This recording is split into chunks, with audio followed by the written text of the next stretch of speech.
پھر مستشرقین نے ان میں پھونک بھری، بعد ازاں اس کینہ پروری کی راہ پر وہ لوگ چل نکلے ہیں جو فکری جنگ، تقلید اور نقص جوئی کے معاہدے کے اسیر یعنی پابند ہیں۔ یہاں تک کہ ایک شخص نے اس حد تک ظلم و زیادتی کا ارتکاب کیا کہ اس نے براہ تمسخر آپ کو شیخ المزیرہ کے نام سے موصوف کیا ہے، مگر اس کی تحقیر شان کے پیش نظر ہمیں اس کا نام لینا بھی گوارا نہیں۔ کوئی شخص ہرگز یہ گمان نہ کرے کہ بعض اشخاص کی طرف سے حضرت ابو ہریرہ رضی اللہ عنہ پر جو یہ رقیق حملے ہوئے ہیں، ہماری طرف سے ان کا ذکر اشاعت و تشہیر کی غرض سے ہے۔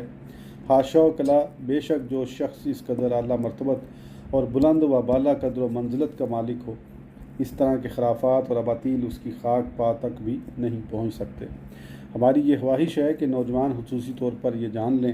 کہ علم کے نام پر یا آزادی رائے اور اس قبیل کی دیگر چیزوں کے نام پر تانہ زنی محض ایک جھوٹی اور بناوٹی پردہ پوشی ہوتی ہے جو عداوت